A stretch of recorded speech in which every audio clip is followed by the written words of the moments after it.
Kita lanjut lagi ya teman-teman ya. Nah, kita akan belajar ya lebih lanjut mengenai machine learning.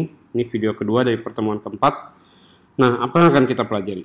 Nah, kita akan masuk ke bagian yang lebih seru ya, yaitu mengajarkan komputer mengenai data. Nah, dalam hal ini datanya berupa koordinat gambar ya, titik-titik gambar atau bisa ukuran sebuah gambar atau ukuran benda gitu ya. Karena kita akan pelajari itu, dan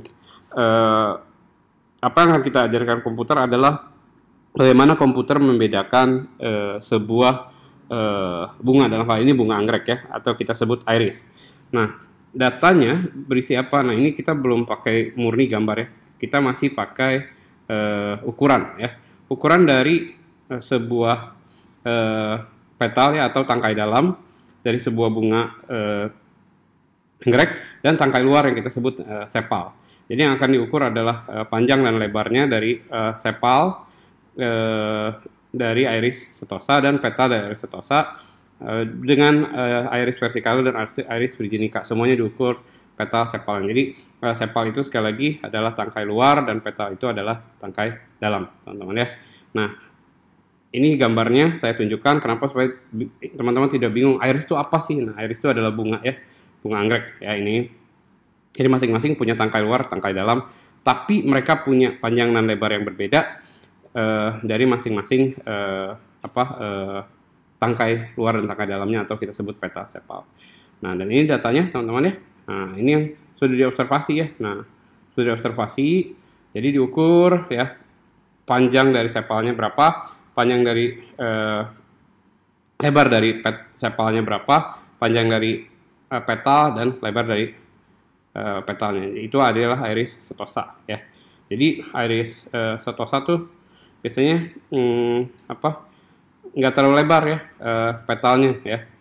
Nah, kita bandingkan dengan iris yang lain ya, versicolor tuh dia lebih lebar ya petalnya, mendekati 1 cm gitu ya. Nah, kalau iris virginica ya sama seperti iris versicolor ya, bahkan lebih panjang lagi ya. Jadi kalau iris setosa lebih kecil. Nah, teman-teman bisa lihat dari data-data ini, saya masukkan ke LMS juga, dia perbandingannya seperti apa. Jadi kita mengajarkan ke komputer bagaimana sih membedakan sebuah bunga anggrek, bunga iris dari ukurannya ya, ukuran sekali lagi sepal dan petalnya ya, panjang, lebar sepal, panjang, lebar petal. Nah, data ini bentuknya CSV juga teman-teman ya. Nah, silakan teman-teman nanti lihat di LMS dan teman-teman bisa gunakan. Seperti halnya yang tadi teman-teman ya, datanya kita pakai Jupyter Notebook. Nah, datanya teman-teman mohon untuk upload dulu ke sini ya, namanya iris CSV ya.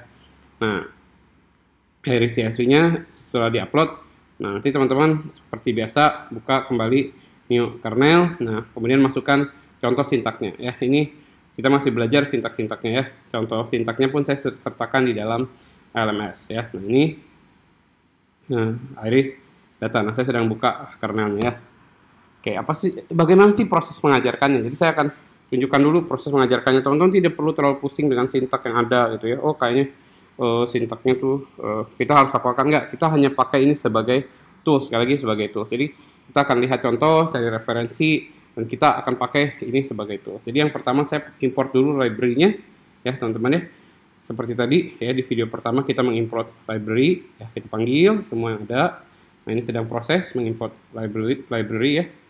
Nah, kemudian setelah library-nya diimport, kita panggil juga datanya ya. Ingat teman-teman ya, taruhnya di root saja, di root di dalam Jupyter. Kenapa? Supaya kita bisa langsung panggil tanpa ada foldering lagi ya.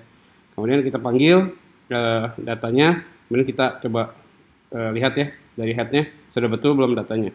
Ini sudah betul datanya, yang tadi kita lihat semuanya 5 data pertama itu adalah iris setosa ya. Nah, kemudian kita mau lihat juga ukuran datanya ya, seperti apa ya. Ini ukuran datanya apakah sudah betul dengan kita ya. Ini ukuran datanya ada 150 data dengan 5 kolom, masing-masing 50 ya. Jadi kita bisa panggil dengan ini ya teman-teman. Nah, kita akan lihat di sini ya, berdasarkan ukuran sepal dan dari panjang lebar sepalnya ya. Kita mau lihat ya. Nah, komputer. Nah, datanya teman-teman ya, berdasarkan sepal ya. Ini ya. Kalau lihat iris setosa, ini kita jadi sudah pakai plotting ya dengan face grid ya. Facet grid. Nah, ini sudah berdasarkan sepal ya. Yang pertama itu iris setosa, dia sudah datanya sudah berbeda sendiri, sudah jauh gitu ya. Oh, dia jauh sekali ya iris setosa. Nah, jadi sudah berbeda gitu ya data panjang sepalnya. Tapi iris versicolor dan virginica masih banyak yang bersinggungan gitu ya. Nah, ini susah nih kalau ngajarin komputer, kalau udah bersinggungan nanti komputer bedainnya juga susah gitu ya. Nah, itu kurang lebih ya, tapi nggak masalah, nanti kita akan lihat lagi ya. Nah, kemudian kita lakukan hal yang sama dengan petal ya. Nah, berdasarkan petalnya ya, nah maka kita bisa lihat sama juga iris setosa sendiri. Nah, iris virginica dan iris versicolor bersinggungan tapi tidak banyak ya, sedikit aja. Jadi ini datanya lebih mudah diajarkan ke komputer ya. Nah, kemudian kita lihat secara lengkapnya ya. Nah, ini untuk melihat secara lengkap, pair plotnya dipanggil semua ya berdasarkan spesiesnya, maka kita akan dapat data yang seperti apa sih gitu ya. Nah, kita bisa lihat nih singgungannya di mana saja. Jadi kita panggil pair plot tuh gunanya kalau kita melihat data yang saling bersinggungan, itu kita bisa lihat ya singgungannya di mana dan bagaimana kita mengajar komputernya. Jadi ini masih data preparation untuk melihatnya ya. Mohon maaf teman-teman, ini agak lama karena banyak ya. Oke ya. Nah, oke ini ya, dilihat ya. Ini kita melihatnya gimana caranya. Ini kalau sepal ketemu sepal length ketemu dengan sepal length, dia ketemunya di sini gitu ya. Kemudian petal length ketemu dengan misalkan sepal width, maka dia ketemunya di sini. Nah, itu dibacanya seperti itu. Tapi yang paling penting yang tadi sih ya. Nah, tapi dari sini kita bisa lihat ya, saling bersinggungan itu paling banyak bersinggungan adalah antara iris virginica dan iris versicolor ya. Kalau iris setosa dimanapun dia sudah sendiri ya.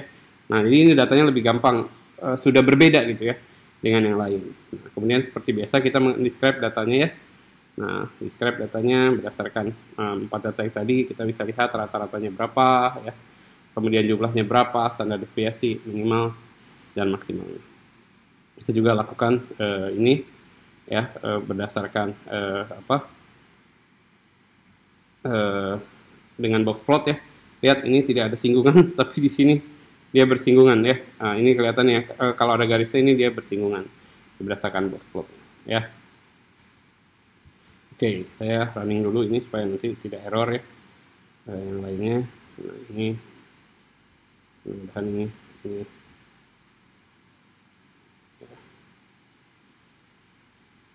Oke ya.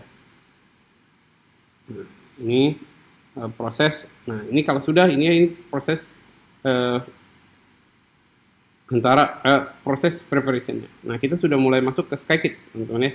Nah, ini di Skykit itu sudah mulai kita melakukan yang namanya splitting data seperti kemarin kita di NIME ya. Jadi berapa persen data yang mau kita training, berapa persen yang mau data kita testing ya. Ini prosesnya, teman-teman ya. Nah, kemudian setelah kita pisahkan, kita lakukan pemanggilan dari algoritmanya, kita mau pakai apa gitu ya. Nah, teman-teman bisa lihat di Skykit itu algoritmanya apa yang mau kita pakai, gimana sintaknya, silakan dilihat di Skykit ya. Sama seperti penentuan not di NIME. Dalam hal ini saya pakai decision tree dan di sini sudah masuk decision tree-nya ya. Nah, kemudian kalau sudah kita masukkan model yang tadi kan kita sudah modelnya kita sepakat pakai decision tree.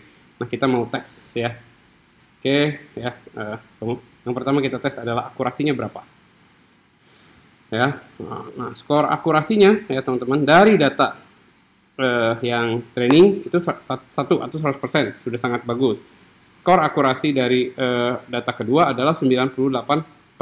Nah, dengan kata lain, dengan decision tree dari model yang tadi ya, yang saling bersinggungan di sini, decision tree sudah bisa membantu algoritma decision tree memindahkan menentukan mana sih iris setosa, iris virginica dan iris versicolor ya.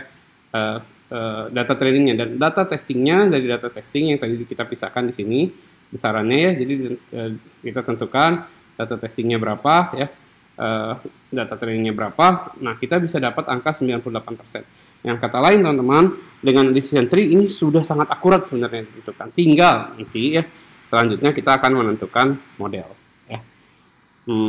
Jadi modelnya mau pakai yang mana ya. Nah, kalau sudah ditentukan, nah model itu yang akhirnya kita akan deploy untuk mengerjakan data dari Iris ya. Nah, kurang lebih teman-teman ya, itu ya. Jadi komputernya sudah bisa belajar dengan akurasi 100% dan akurasi 98%. Minggu depan kita akan belajar lebih lanjut bagaimana sih mengajarkan komputer dengan data yang lain. Datanya bentuknya gambar teman-teman. Nanti kita lihat juga ya seperti apa yang harus dilakukan dengan gambar tersebut. Nah ini kurang lebih yang bisa dilakukan. Nah teman-teman silakan lihat lebih lanjut library dari Scikit ya yang bisa kita pakai dengan algoritma yang lain. Silakan ya. Sekali lagi data ini bisa teman-teman coba ya di LMS. Nanti saya taruh seluruh datanya, teman-teman coba dulu ya. Tools yang kedua namanya Jupyter Notebook. Oke, sampai ketemu minggu depan.